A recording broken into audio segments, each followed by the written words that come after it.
नमस्कार दोस्तों, स्वागत है आपका एक बार फिर से हमारे इस YouTube चैनल पर। गीता में भगवान श्री कृष्ण कहते हैं, इस सृष्टि की रचना मूल रूप से 3 गुणों से हुई है। ये 3 गुण सत्व, राजस और तमस हैं। हालांकि आधुनिक विज्ञान आज भी इससे अनजान है, परंतु धार्मिक मान्यता है कि ये 3 गुण सजीव, निर्जीव, स्थूल और सूक्ष्म वस्तुओं में रहते हैं। भगवान श्री कृष्ण कहते हैं, यह मूल प्रकृति ही संसार की समस्त वस्तुओं को उत्पन्न करने वाली है और मैं ही ब्रह्मा रूप में चेतन रूपी बीज को स्थापित करता हूँ। इस जड़ चेतन के संयोग से ही सभी चर अचर प्राणियों की उत्पत्ति होती है। साथ ही समस्त योनियों में जो भी शरीरधारी प्राणी उत्पन्न होते हैं, उन सभी को धारण करने वाली आत्मा रूपी बीज को स्थापित करने वाला पिता हूँ। सात्विक, राजसिक और तामसिक, यह तीनों गुण भौतिक प्रकृति से उत्पन्न होते हैं। प्रकृति रूप से तीनों गुणों के कारण ही अविनाशी आत्मा शरीर से बंध जाती है। पुरुष प्रकृति से उत्पन्न तीनों गुणों को भोगता है और इन गुणों का साथ ही इस जीवात्मा को अच्छी बुरी योनियों में जन्म लेने का कारण बनता है।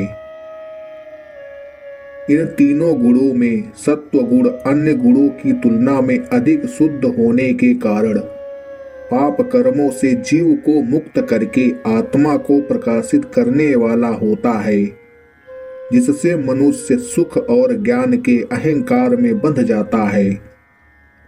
वहीं सात्विक गुण से वास्तविक ज्ञान उत्पन्न होता है।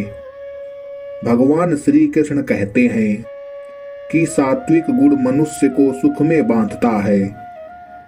फिर जब कोई मनुष्य सतोगुणी होने पर मृत्यु को प्राप्त होता है, तब वह उत्तम कर्म करने वाला स्वर्ग लोक को जाता है। साथ ही रजोगुण को कामनाओं और आसक्ति से उत्पन्न हुआ जान, जिसके कारण जीवात्मा कर्मों के फल की आसक्ति में बंध जाता है।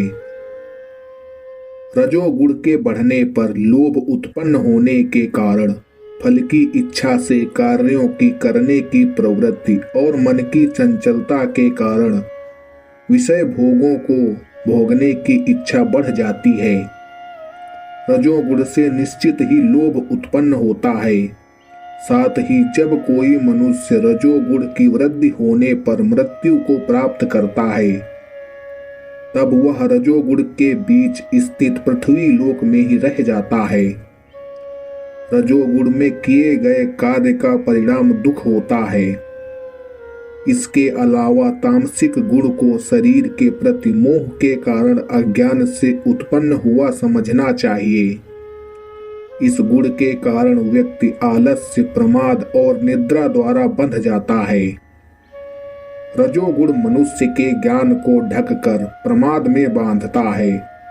जब मनुष्य के अंदर तमोगुण की वृद्धि होती है, तब अज्ञान रूपी अंधकार कर्तव्य को न करने की प्रवृत्ति, पागलपन की अवस्था और आलस्य के कारण न करने योग्य कार्य को करने की प्रवृत्ति बढ़ने लगती है।